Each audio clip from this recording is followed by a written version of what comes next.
So students, today I will teach you class 12th English chapter 1 the last lesson.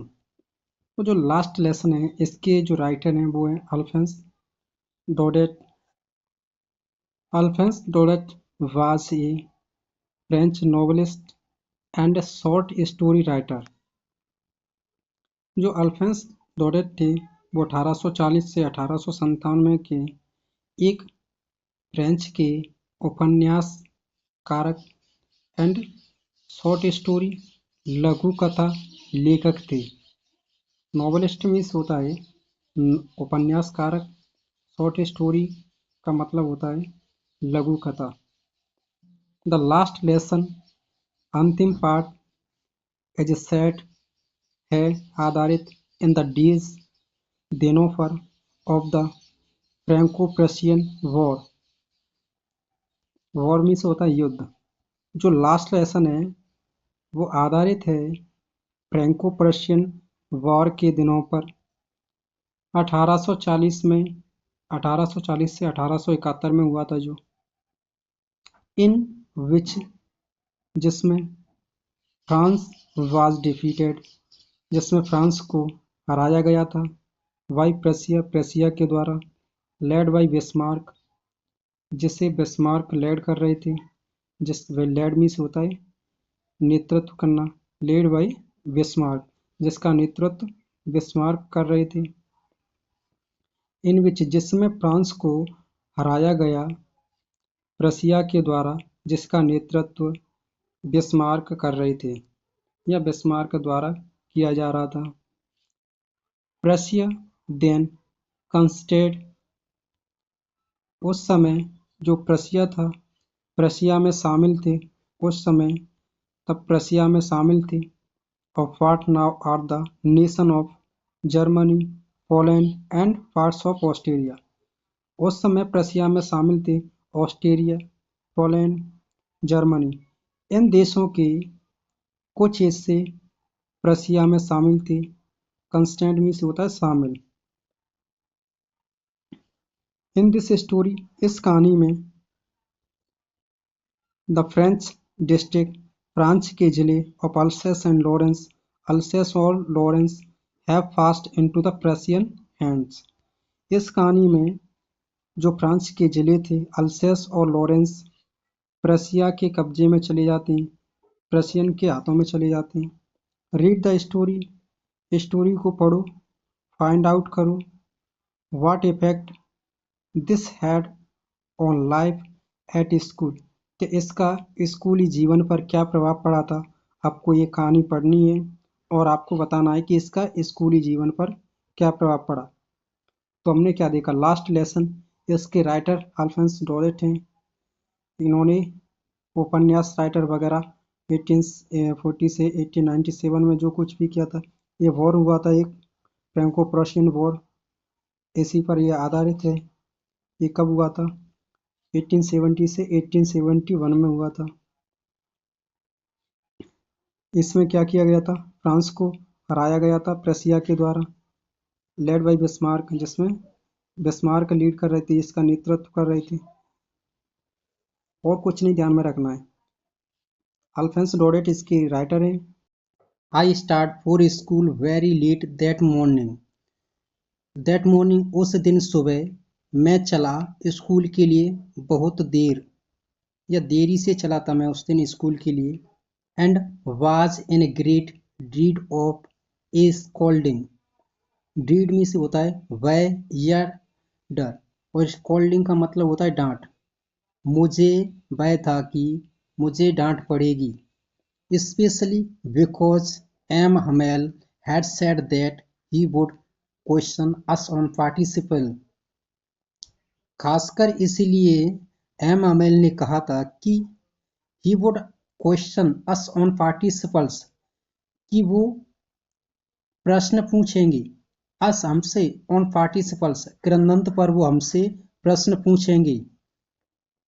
And I did not know the first word about them.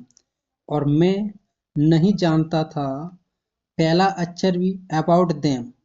जो participles पर प्रश्न पूछे जाएंगे उनमें से उन प्रश्नों में से मुझे उसका पहला अक्षर भी नहीं पता है। फॉर ए मोमेंट, कुछ क्षण के लिए, आई थॉट, मैं सोचता हूँ या मैंने सोचा, ऑफ रनिंग अवे, भाग जाने का। कुछ क्षण के लिए मैंने सोचा भाग जाने के लिए। And spending the day out of the door, और दिन को व्यतीत करूं बाहर। इट वाज सो वार्म, यह बहुत गर्म, सो ब्राइट, चमकीला, मौसम गर्म और चमकीला था। द बर्ड्स वर चिरपिंग, और जो पक्षी थे चिरपिंग कर रहे थे। चिरपिंग एक उनकी आवाज होती है, चहचहाना। At the edge of the woods, जंगल के किनारे पक्षी थे, वो चिरपिंग कर रही थी। And in the open field back of the sawmill, the Prussian soldier were drilling. Drilling का मतलब होता है अभ्यास करना, और स्वामिल में से होता है जो आरा मिल होती है। तो जो प्रशियन सोल्जर थे वो आरा मशीन के पीछे खेत में ड्रिलिंग कर रहे थे, अभ्यास कर रहे थे। It was all much more tempting, और यह सब था बहुत आकर्षक था।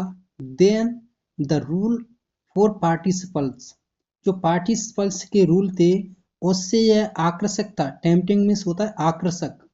ही had the strength to resist, resist means होता है आत्मसंयम, स्ट्रेंथ मीन्स शक्ति। परंतु मुझ में आत्मसंयम की शक्ति थी। And hurried off to school, और मैं स्कूल की ओर दौड़ पड़ा। यहाँ पर जो आई शब्द यूज किया गया है ना इसमें, तो ये आई शब्द फ्रांस के लिए किया गया है। इसमें जो फ्रांस नाम का एक लड़का है वो स्कूल के लिए लेट जाता है, तो वही अपनी सारी कहानी सुना रहा है। यहाँ पर ये आई शब्द आ जाए, ये फ्रांस के लिए आ जाए। फ्रांस नाम का एक लड़का है, तो आपको इससे और अच्छे से समझ में आ जाएगा। आगे हम पढ़ेंगे तो चलिए आगे के लिए देखते हैं इसमें क्या हुआ। When I passed the town hall, there was a crowd in front of the bulletin board. जब मैं टाउन हॉल के पास से गुजरता हूँ, फ्रांस कह रहा है कि जब मैं टाउन हॉल के पास से गुजर रहा था, there was a crowd in front of the bulletin board, जो सूचना पट था। बुलेटिन बोर्ड को हम सूचना पट कहते हैं। सूचना पट इन फ्रंट के सामने क्राउड थी, भीड़ थी। फ्रांस कह रहा है कि जब मैं टाउन हॉल के पास से गुजर रहा था तो जो सूचना पट था उसके सामने भीड़ थी। For the last 2 years all our bad news had come from there.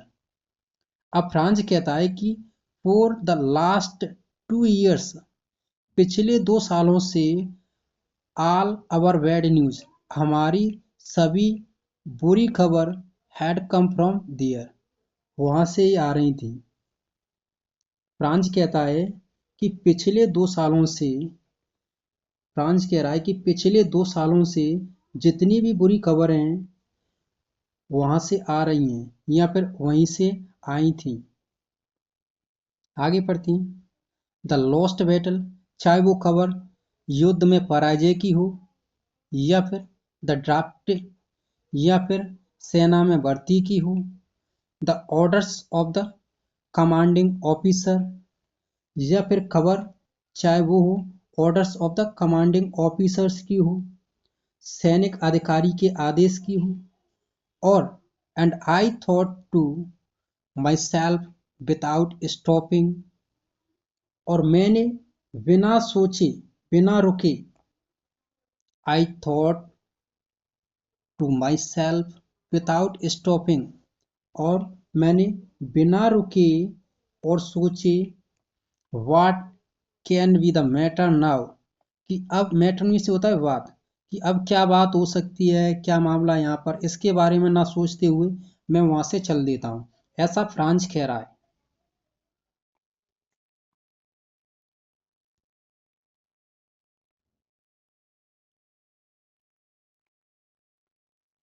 Then as I hurried by as fast as I could go. France कहता है फिर जब मैं बहुत तेज भाग रहा था, the blacksmith Wachter who was there. जो ब्लैकस्मिथ हम लोहार को कहते हैं, वेक्टर लोहार हु वॉज देयर वहां था, विथ हिज एप्रियंटिस जो अपने ट्रेनी के साथ था, अपने शिक्षार्थी के साथ था, रीडिंग द बुलेटिन जो सूचना पढ़ रहा था, कॉल्ड आफ्टर मी फिर पीछे से बुलाता है, चिल्लाता है या पुकार कर बुलाता है, डोंट गो सो फास्ट वब। जो ब्लैकस्मिथ था, जो वेक्टर ब्लैकस्मिथ था, लोहार था, वो उससे कहता है ऐसी जल्दी ना करो बच्चे, you'll get to your school in a plenty of time। plenty माने बहुत, टाइम से समय। वो कह रहा है कि अभी स्कूल पहुंचने के लिए तुम्हारे पास काफी समय है। ब्लैकस्मिथ कहता है don't go so fast work, you will get to your school in plenty of time. चिल्लाते हुए उसने उससे कहा ऐसी जल्दी ना करो बच्चे, अभी स्कूल पहुंचने के लिए तुम्हारे पास बहुत समय है। आई थॉट मैंने सोचा, he was making fun of me वह मेरा मजाक उड़ा रहा है। And reached M Hamel's little garden all out of the breathe.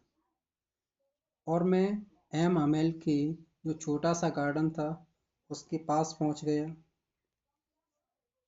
I thought he was making fun of me and reached Amamel little gardens all out of breath। मैंने सोचा वह मेरी हंसी उड़ा रहा है। मैं हाँफता हुआ ऑल आउट ऑफ ब्रीथ हाँफता हुआ एमामेल का जो छोटा सा बगीचा था उसके पास मैं पहुंचा। एक बार इसकी हिंदी एक बार और बता देता हूँ। Then as I hurried by as fast as I could go, the blacksmith water who was there with his apprentice reading the bulletin called after me, don't go so fast, Bob. You will get to your school in a plenty of time। I thought he was making fun of me and reached Emma's little garden all out of breath। फिर जब मैं बहुत तेज भागा तो vector Lohan ने जो अपने trainee के साथ एप्रिसिएंट के साथ सूचना पढ़ रहा था, उसने पीछे से पुकारते हुए कहा, चिल्लाते हुए कहा कि बच्चे इतनी जल्दी ना करो, जल्दी मत भागो, तुम्हारे पास अभी बहुत समय है। मैंने सोचा कि यह मजाक कर रहा है और मैं हाँफते हुए all out of breath reached MML little garden और एमएमएल का जो गार्डन था वहाँ तक मैं पहुँच गया। फ्रांस कह रहा है सामान्यतः, यूजुअली मीन्स सामान्यतः, व्हेन जब स्कूल बिगिन होता था, स्टार्ट होता था, there was a great bustle. A great bustle का मीन्स होता है भारी कोला या फिर बहुत ज़्यादा आवाज़, विच could be heard out in the street. इतनी ज़्यादा आवाज़ कि जिसे हियर्ड किया जा सकता था, सुना जा सकता था बाहर स्ट्रीट में, गली में। The opening and closing of desk के ओपनिंग की और क्लोजिंग की आवाज़ आना, खुलने की और बंद होने की आवाज़। लेसन रिपीटेड इन यूनिसन, पाठों का एक साथ दोहराव, वेरी लाउड, बहुत तेज आवाज़ में, with our hands over our ears to understand better। जो हाथ होते थे, हैंड्स, दोनों हाथों को अपने कानों पर रखकर, टू अंडरस्टैंड बेटर, जिससे अच्छे से समझ सकें।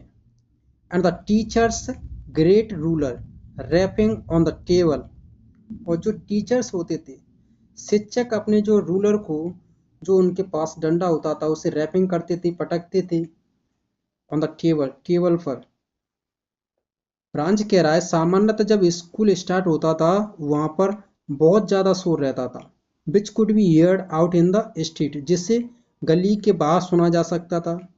डेस्क के खुलने और बंद होने की आवाज़, पाठों का दोहराव एक साथ, वेरी लाउड, बहुत तेज, with our hands over our ears to understand better, अपने हाथों को कानों के ऊपर रखकर जिससे अच्छे से समझ सकें। और टीचर्स होते थे, वो अपनी स्टिक को अपने डंडे को रैपिंग करते थे, पटकते थे टेबल पर। But now it was all so still, लेकिन अब यह शांत था, इतना शांत था। I had counted on the commotion to get to my desk without being scene.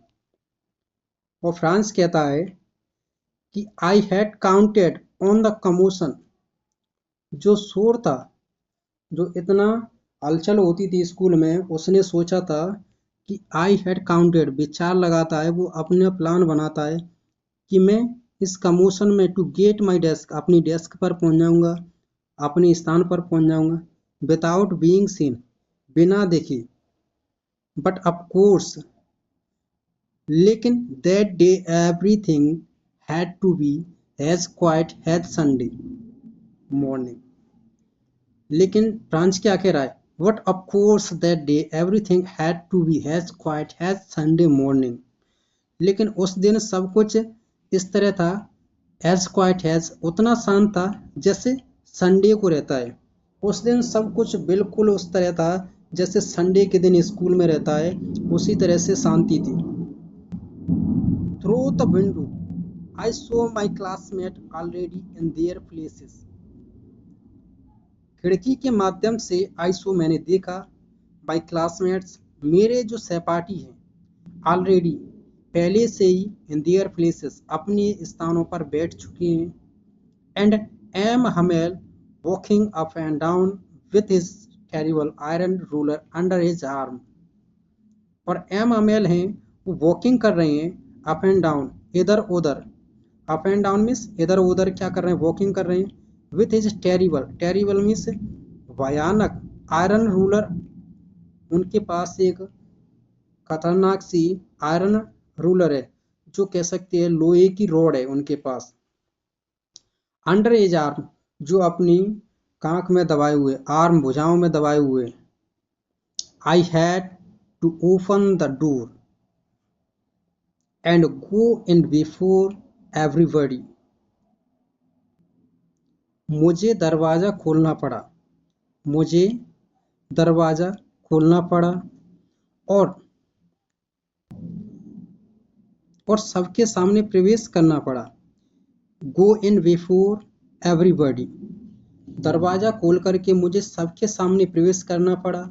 You can imagine, और आप इमेजिन कर सकती हो कि इतने खतरनाक टीचर थे वो। आयरन रॉड, अपनी आयरन रॉड थी, वो आर्म में दबा करके घूम रहे थे, ऐसे लग रहे थे कि आज तो कुटाई होगी। और you can imagine how I blushed and how frightened I was. You can imagine, imagine का मतलब होता है कल्पना करना, और ब्लस्ड का मतलब होता है लज्जित, फ्राइटेंड मी से डरा हुआ या डरना। अब इसकी हिंदी देख लो क्या हुई। यू कैन इमेजिन, आप कल्पना कर सकती हो कि मैं कितना लज्जित व कितना डरा हुआ रहा हूँगा।